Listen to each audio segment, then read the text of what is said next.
Yun, Toyota. Reklamo tayo. Reklamo. Oo. Reklamo tayo sa Toyota. Ito?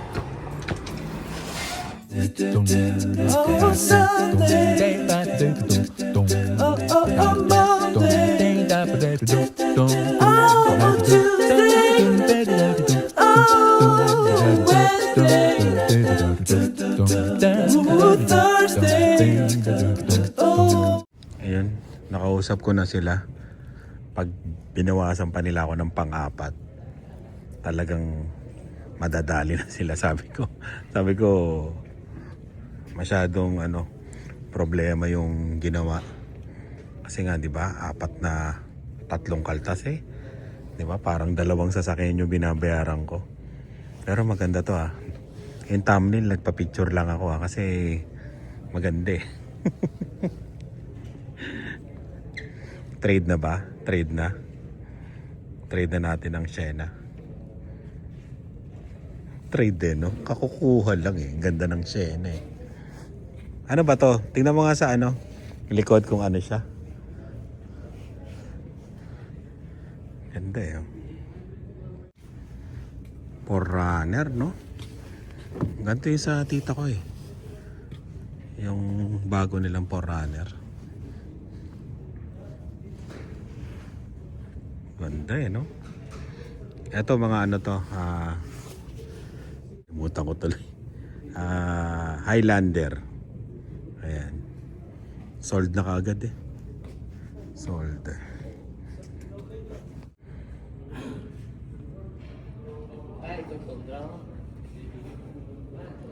Dami nilang sasakyan ngayon, no? May Land Cruiser, may Tacoma, may Forerunner. Ayun, no? Available tong Forerunner, oh. Itong kulay puti, oh.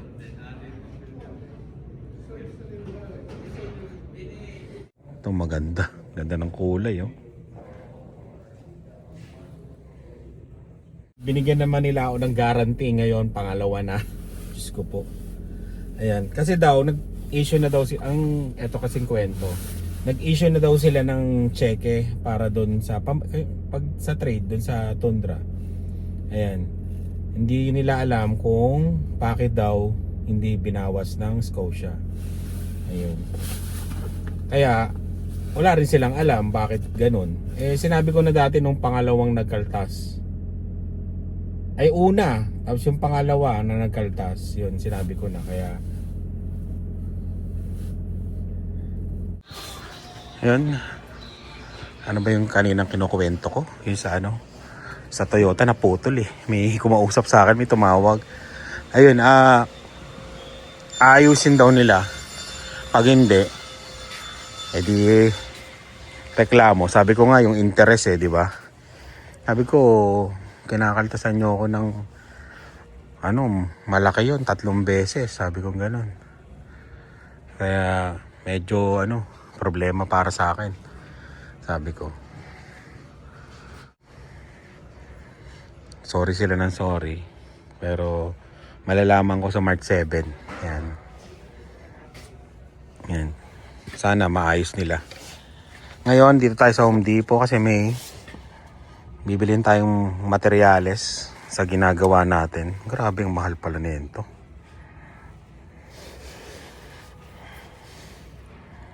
Ayan.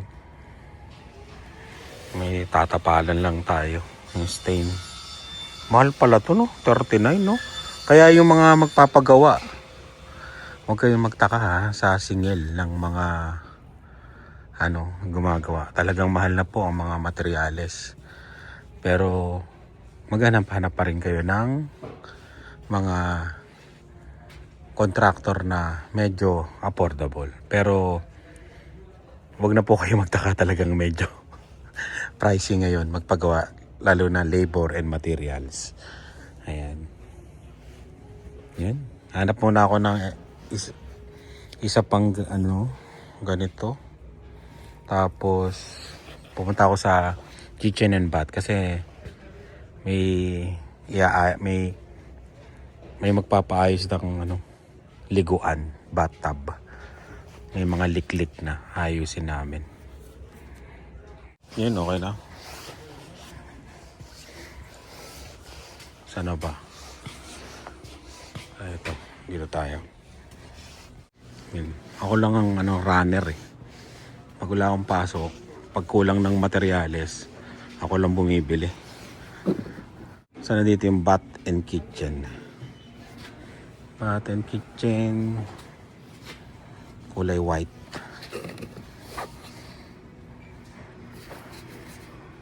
Window door, paint, waterproof. Hindi ito. Hindi ito. Saan yan?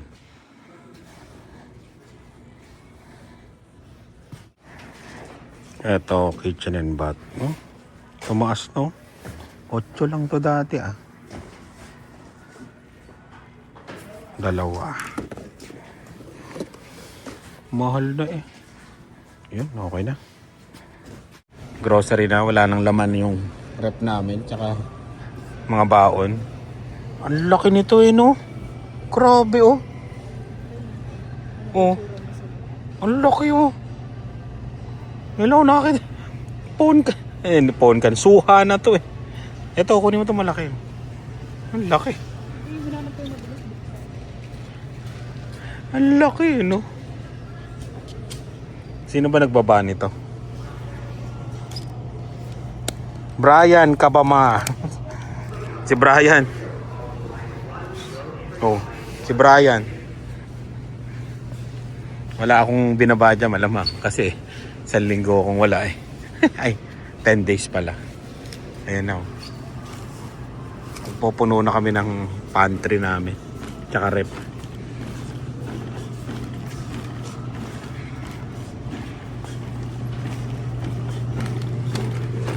Pa sila ni nag-iikot. Medyo madami ngayon. Medyo madami ngayon. Walang laman eh. Magkano kaya to? 300 yan. Piling ko lang. 500. Ano yan? 363. Ayan o.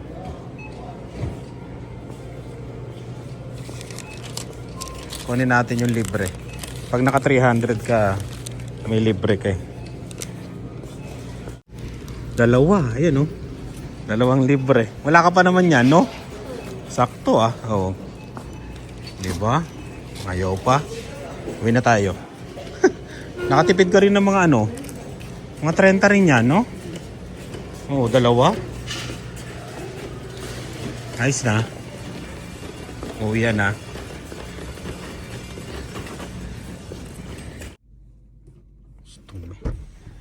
Kaya na. Magre-renew kami ni Lia ng lisensya. Ay.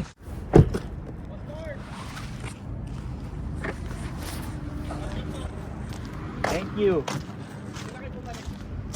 Friday. Yun. Snowing. Ayan. Punta tayong airport ngayon. At may susunduin tayo. Then, ito ang wala sa Hawaii. Yun. Magtutunaw na. Dugyot na naman ng mga sasakyan. Kumuha tayong merienda, alam nyo na. Maraming galit dito. Okay, ito binibili namin. Ayan. Ito kasi ang paborito ng lahat. Ayan o. 3. Parang gusto kong tikman to. Ay. Yun o. Sa bahay na nga lang. Bahay na tayo. Oo, 2. Traffic. First time na traffic dun eh. Paborito nila. Paborito nyo to. Yung meron sa gilid yan. Masarap to, no? Yung kinain ko, no? Ayan. Ito, tinikman ko isa. Tapos ito. Isa nito. Ayan. Pero ito natitikman ko. Hawaiian kasi galing kaming Hawaii. Kain. Wala pa yung 2. Si Lian din wala pa. Ito, sakto. Ayan. Bili kami microwave para sa baba. Luma na yung microwave dun eh. Nakakahiya sa mga nasa baba. 190 no? 89. 89. Gano'ng kalaki to? Ayun. Chef Master. Ganito ba yung sa baba? Oo. Kasi dalawang solo yung nasa baba. Kailangan namin bilhan. Luma na eh. Ito naman yung 119 mami. Yung naka-sale. Ah, ito yung Ito 114 digital. Yan ba yan? Ah, oo, ito yun. 114. Wala na tong... Ito hawakan. 190 yun. Ito na lang. Oo, gaano lang. 5. Naka-sale dating sale ng ano? 154. Ito na yung bagong microwave. May nagtatago po isang tao dito. Maririnig nyo na lang ang boses niyan. Speak! Ayaw magsalita. Oh, panalo pa si Dave. Naglalaro kami sa Netflix. Nakita mo yung dollars na salita? 14. Lalaro kami sa Netflix at ang new challenger, si Lian. Malalaman kung sino pinaka... Dollars was the longest one. Grabe, no? Nakuha mo yung dollar. Paano mo nakuha yun, no? O, game. Saturday, ganito ginagawa namin. Uy, nasan ako? Video kasi ng video yan. Hindi ako napasali tuloy. Eh, no, tulog. Tulog. Si Lian, 4 words. No? Sali ako susunod na game. Hindi si Lian, no? Si Dave. Dylan. Oh? Ilan ka na, Dylan? Ban ang pangalan ni Dylan. Oh, naka-10 na si Dylan. Pinakamataas, oh. Tinatalo pa. Tinatalo pa kayo ni Dylan, eh. Mga seryoso, mga kaibigan. 34 seconds. 0 ko. Hindi na ako makabalik eh. Kaya mamaya na lang ako. No, ilan na? 11. Si Lian 6 lang.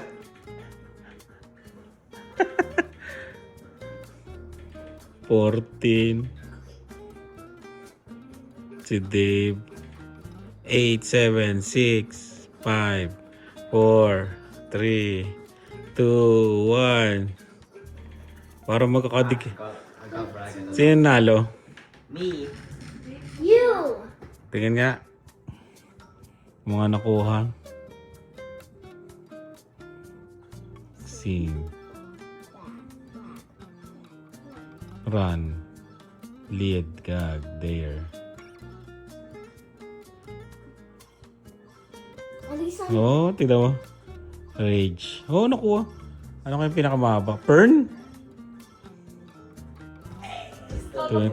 27, ah. Pangalawa pa si Dylan, ah. Panalo si, Dave. Okay, sasali na ako. Teka lang. Yun. Malabo. Nagpalit tayo ng tubig. Malabo siya. Cloudy. Ayan tayo. Rest day. Ang ginawa ko, nag-edit. Natulog ng tanghali. Ayan. Wow. Bigay natin merit. Laing. Munggo. Tilapia. Sino mo kumurot din? May kumurot pa. how's the corn be? Kain tayo si ate mo. Okay, pray din. Kain. Binaba ko sila ni doon sa Fresco. Ako dito sa Scotia. Magdideposito kasi tayo. Yan. Nang kinita natin sa sideline. Matagal na to yung iba. Hindi ako makayuko. Alam niyo kung bakit hindi ako makayuko ngayon? at saka makalingon-lingon. Na-stiffneck ako pag gising ko kagabi. Nung isang araw pala, nag-live ako sa Spot Pinoy. Kung nanood kayo ng Spot Pinoy, nakaganon lang ako, na stiffneck ako, hindi na ako makagalaw. Hanggang ngayon, no? Parang ganon na lang ako. Ewan ko ba. Ayan, nag-live. Kailan ba yung live? Linggo. Ayan. Kaya, kung mapapansin nyo, para akong robot ngayon. Excuse me. Ayan. Tingnan. Kinukuha yung pera. Ayan. Para akong robot. Pasensya na. Ito yung mga kinita natin sa sideline. No? Tagal na to eh. Tapos yung isang araw may naipon din. 1, 2, 3. Tabi ko na lang to mga tagbe-20.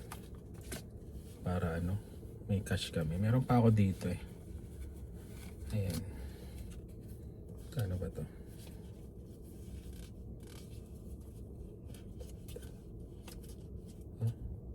Tama. Ayan. Palagay natin sa account natin para at least may pera tayo. Ayun. May iba-ibang sideline kasi yung paghahatid sa airport, yun mga ganun. Kasi minsan yun eh. Maganda. Tsaka kung yung sa paghahatid ko po sa airport, po yun depende naman na po sa inyo kung magkano ibabayad nyo. Pero sinasabi ko rin yung presyo minsan pag nagtanong kayo, kasi presyong Uber din yon. Pag sinundo ko kayo tapos hinatid ko dun sa destination na yon, presyong siya, Uber yung price niya. Ayun. Yung mga iba nating hinahatid medyo galante. Ayun. Kaya minsan napapasobra yung bayad. Kaya yun, maraming salamat. Pero kunyari sasabihin ko, kasi minsan nahihiya ako magpresyo pag tinanong nila.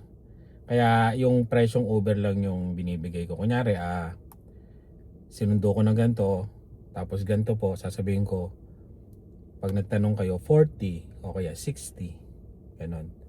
Ayun, yung ganon yung presyo ko. Minsan, pag malayo, lalagpas siya ng 80, lalagpas ng 100 kung 2 beses na balik. Kasi yung iba, 2 beses pa na balik, ang gusto, ako pa rin yung kukuha doon sa ibang kasama nila. Hindi na iba. Kumbaga, iatid ko sa bahay, tapos babalik ulit ako sila ulit. Ganon. Kaya minsan yung iba, malaki. Kaya, yun, depende sa presyo. Pag tinanong nyo sa akin, sasabihin ko sa inyo, yun. Po yun, yun yung isang kong sideline. Kung tatanong nyo na, yung paghatid ko sa airport may bayad. Opo, may bayad po kasi po gumagastos din ako ng gasolina tsaka yung oras, yun. Kaya yun. Ito naipon na to Naipon na to kaya lagay ko na lang. Kaya yun. Maraming salamat sa pagtangkilik sa aking mga sideline. Ayun. Saan na yan ko? Debit card ko. -5 ngayon. Hirap na may stiff neck, para kang robot. Ayun. Lagay natin. Ganun lang ang diskarte. Kanya-kanyang diskarte para makapag-travel, 'di ba? Ipon-ipon para makapag-travel. Ayan. Para akong hinahapo ngayon kasi nga sa nararamdaman ko. Yung 100, di ba nilalagay nila sa machine, no? Parang hindi tinatanggap. Di 2 beses niya pinasok, ayaw. Yung 100 lang naman na isa. Tapos tinanong niya doon sa isang teller.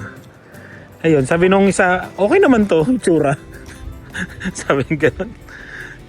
Minsan huwag ka rin maniniwala sa mga machine, no? Ayaw tanggapin. Ano bili mo? Sabi, wala silang chicken. Wala dyan.